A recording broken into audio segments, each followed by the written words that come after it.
Welcome to Southeast Georgia Health System. Today we are focusing on healthy holiday eating.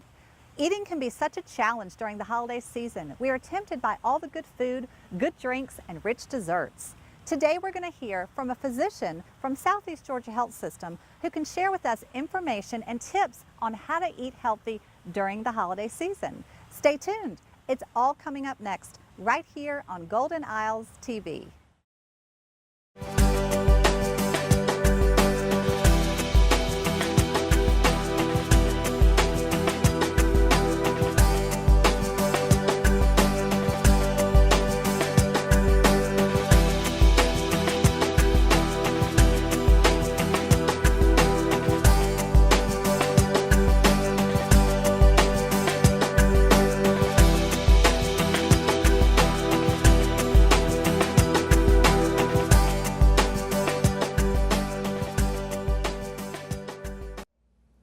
Hi, welcome back to Golden Isles TV. I'm your host, Avery Brooks. We're here with another wonderful health segment from Southeast Georgia Health System, and I am here with Dr. Danielle Shelton.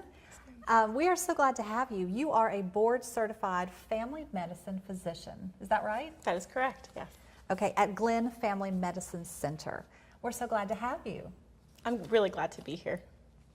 So during the holiday season, people really struggle. You know, it's a challenge to eat well and eat healthy and then try to deal with family and all of that. What is your approach to eating well during the holiday season? Well, honestly, holidays magnify poor eating habits that occur the rest of the 10 months of the year. So I always tell my patients to remember that it's important to address your poor eating habits every other day of the year, and that'll kind of reflect what you eat during the holidays. Okay, so it's okay if we're not perfect because we've done well up until that time, right? Right. So for the most part, holidays are a time with family, and holidays revolve around food and tradition, and that's okay. It's not that you can never eat cake, right? Right. It's that you have to make healthy decisions throughout the entire year. Right. Okay, perfect. Tell me about portion control. So I know it's really hard. You're at a party or it's Thanksgiving or whatever. How do we deal with portion control? So the reason that food at holiday parties is so enticing is because it's comfort food. Right. And it actually activates some of the reward centers in the brain. So you're much more likely to want that food and crave that food. But it's important to remember that a healthy plate is still a healthy plate. And that's true throughout the entire year. So say, your Aunt Rosa made really great mac and cheese. So about a quarter of your plate should be that mac and cheese. A half of that plate should be non-starchy vegetables, and a quarter of that plate should be protein. Okay, yeah, I was actually gonna ask that. So it's not just important to think about the amount of food, but what is on your plate: carbohydrates, proteins, fats. Correct. Tell us again how you determine what goes where and how much of each? So there's actually a really good project put on by the government. It's called myhealthyplate.org, and you can log on to there, and it shows you kind of the makeup of a healthy plate. But it's usually about a quarter of those carbohydrates, a half of the non-starchy vegetables, and then a quarter protein. Perfect. Okay. Well, that explains a lot, and that is very helpful to know, so thank you. There's a lot of cooking going on during the holiday season. You're cooking, family members are cooking. Tell us about how we can incorporate seasonal foods from the harvest, into cooking. So it's always great to remember what's in season. So usually squash, lettuce, leafy greens, I think beets, Brussels sprouts. So you can always incorporate those really hearty vegetables into any dish that you make. Perfect. So Dr. Shelton, tell me about clean eating. So I think the most important thing to think of when you're thinking of clean eating is that it's not non-GMO, it's not gluten-free, it's not dairy-free, it's not free-range. It has more to do with eating whole ingredients, right? And not altering them so much from the garden to your actual table. Okay, so What does that mean exactly? We don't want to fry it, for example, maybe. So spices are great alternatives. They have Okay. no nutritional value, but they also have no calories, right? And they can make a normal bland dish taste amazing. I mean, if you think of the Indian cuisine, right? Their entire lives are based around spices. Whether it's hot, whether it's mild, or it just changes the flavor of the food, that's the important thing. So less processed food, essentially. Awesome. And how do we make sure? Just basically straight from the garden rather than something off a shelf? Right. So in a grocery store, you want to stick to the periphery, right? So that's usually where the food is less altered. So not crackers, not the Wonder Bread, but the whole grains, the vegetables, the fruits, the Greek yogurt. Those are all good things. Great. Good to know. So Dr. Shelton, we love cooking during the holiday season. It's so much fun to get in the kitchen and make some of our old favorites, macaroni and cheese, sweet potato souffle. How do we make those favorite dishes healthy options? So it's always important to remember that things like butter, sugar, and salt kind of add to the caloric content, and maybe not so great for people who have diabetes or high blood pressure or heart problems. So kind of thinking about that and keeping in mind that fresh vegetables with a minimum of cooking, or olive oil or canola oil, those are great ways to make things that are healthy. And I think that there's also this myth out there that healthy food doesn't taste good, and it does.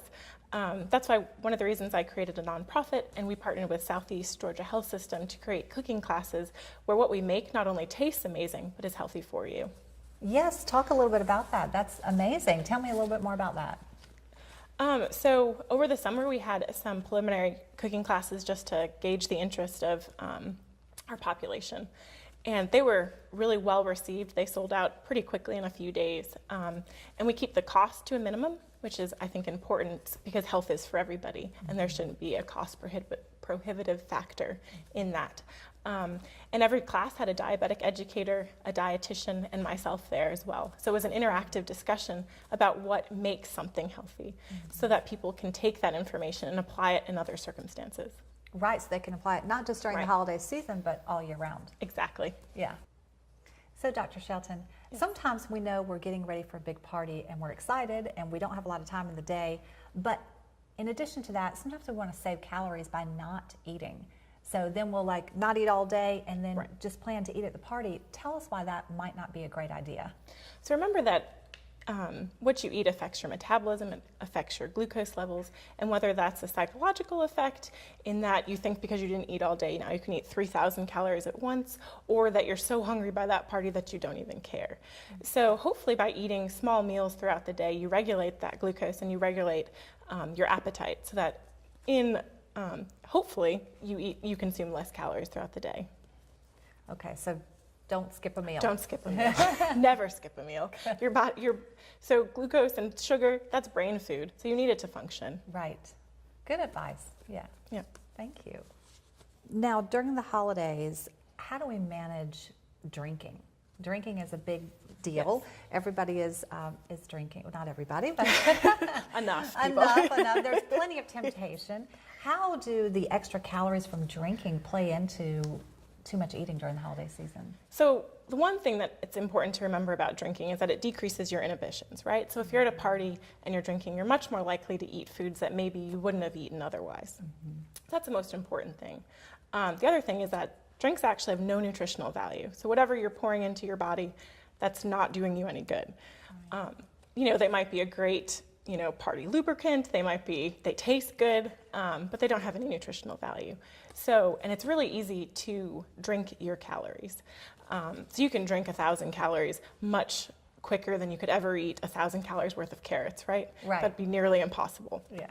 So alcohol in general has about 7 calories per gram, and that's without any additives to it. So it's important to remember that when you're drinking. So things like wine or beer are probably better choices because they are, wine has about 150 calories per 5 ounces or so, and then you know what you're getting. If you have someone make you a mixed drink, you have no idea how many calories are in that. Right. Good to know. What about if you're going to a holiday party and you're concerned about some of these things we've talked about, what's your recommendation? Should you go ahead and eat a healthy meal before you go? Or what do you recommend? So sometimes that's a very appropriate response, right? You don't want to go to a holiday party starving. That's just never a good thing. And you always want to think about what you're going to eat, because impulse eating usually leads to poor choices. So you can eat a healthy meal and decide that you're going to have cake and a glass of wine, and that's it. Those are all good options. So really just think about it before you go. Before you set Right. out, maybe think about either what you're going to eat when you get there, how many drinks you plan to have, sort of maybe almost think about a limit for yourself, or just eat before you go, so at least you're not so tempted when you get there. Right, those are both good options. Yeah. Okay, let's talk about stress. Everybody is, not everybody, but most people are stressed during the holiday season. There's so much going on, so many temptations. Tell us how to deal with that.